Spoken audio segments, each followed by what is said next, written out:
감사합니다. 하나님께서 저희들을 너무나 사랑하여 주셔서 이렇게 주님 전에 나오지는 못하지만 각자의 위치에서 예배드리게 하심에 참으로 감사를 드립니다. 사랑하는 하나님, 5월은 가정의 달입니다. 어린이날, 어버이날, 스승의 날, 성년의 날 여러 가지 일이 있지만 우리 하나님께서 더욱더 사랑하여 주시는 우리 청소년들, 우리 중등부 친구들을 아버지 축복하여 주시길 간절히 원합니다.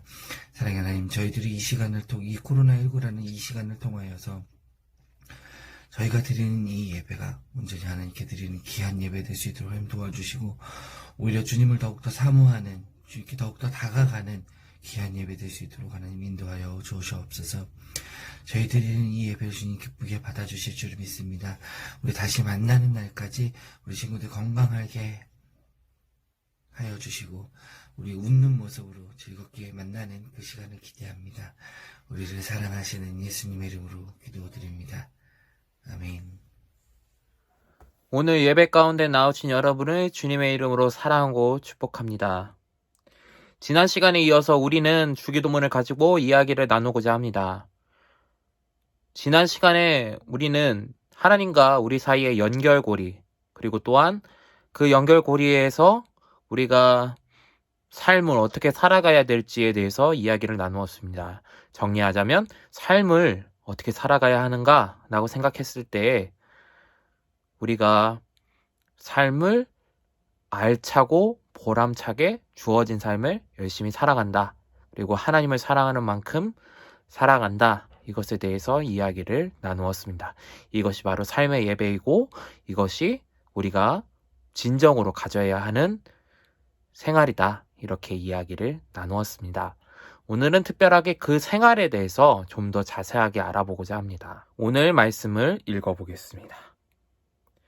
오늘 우리에게 일용할 양식을 주시고, 다시 한번 읽겠습니다. 오늘 우리에게 일용할 양식을 주시고. 아멘. 우리의 삶에 있어서 가장 중요한 것들이 있습니다. 바로 공기가 있을 수 있고요. 그리고 마실 물이 있고, 그리고 옷이 있고, 그리고 추위를 견딜 수 있는, 그리고 더위를 견딜 수 있는 집이 있겠습니다. 이것은 하나도 없을 때 부족함이 나타납니다. 심지어 죽기도 합니다. 오늘 말씀에서는 우리에게 이렇게 말을 합니다. 우리에게 이러한 것들을 채워주시는 분은 바로 하나님이시야. 우리가 필요한 것을 다 채워주시는 분은 바로 하나님이시야. 이거 말입니다.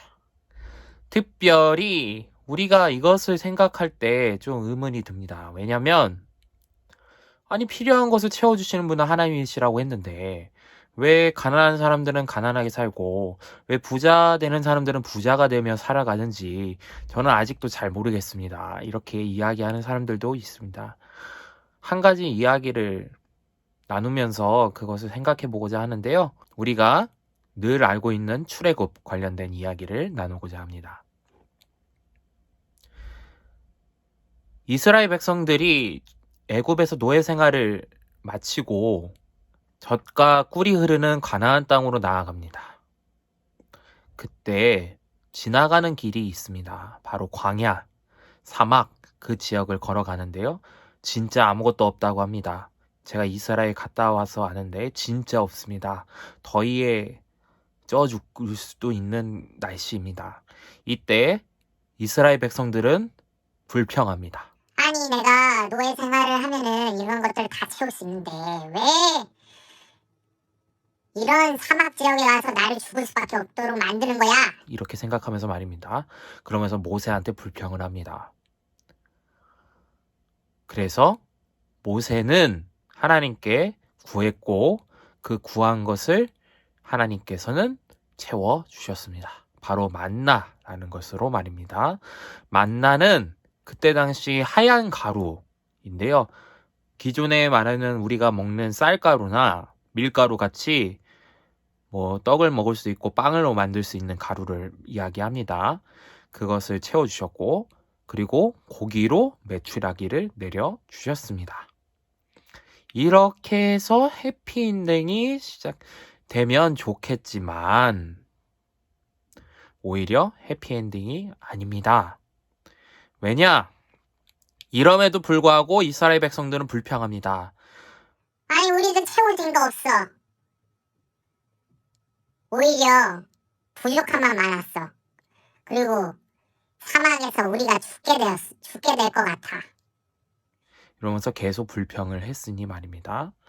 심지어는 하나님까지도 버렸습니다. 그래서 그들은 결국에 젖과 꿀이 흐르는 광야한 땅으로 나아가지도 못하고 거기서 죽게 되었다라는 이야기가 있습니다. 여기서 생각해 보고자 하는 것이 있습니다. 사람이 생각하는 필요함과 하나님이 생각하는 필요함은 전적으로 다르지 않을까라는 생각 말입니다. 사람은 무언가를 채우면 더 갖고 싶고, 더 보고 싶고, 더 만져보고 싶고 하는 것들이 있습니다. 심지어 그것이 욕심으로 작용해서 나타납니다. 그리고 옆에 있는 사람들이 이것을 더 가졌어.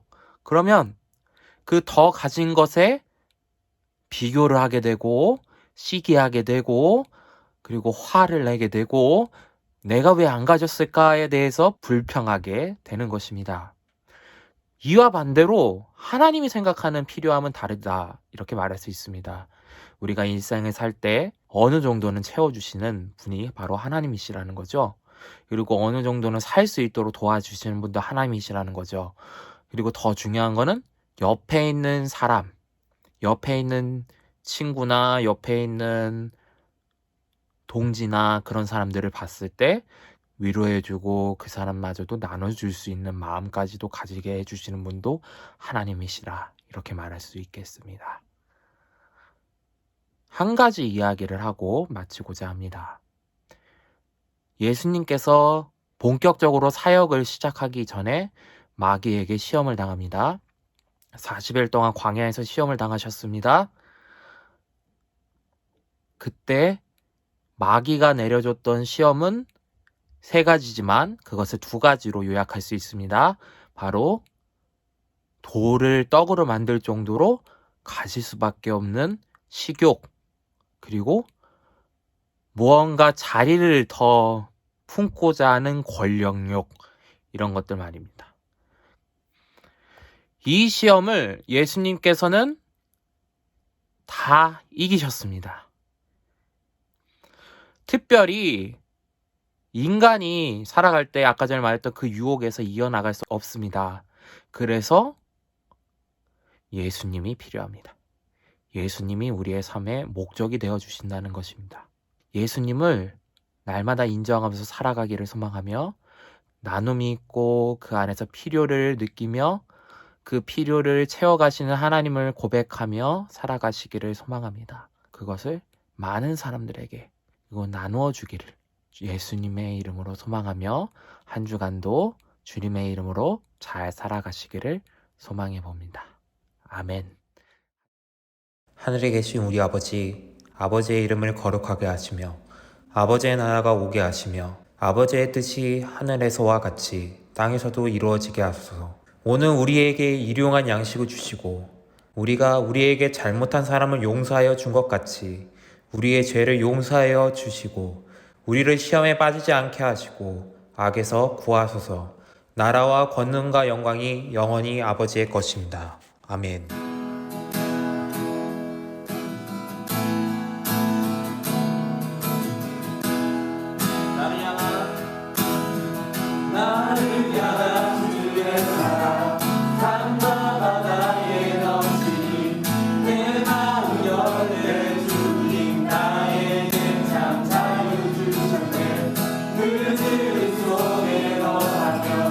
나의 손을 높이 들고 언제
사랑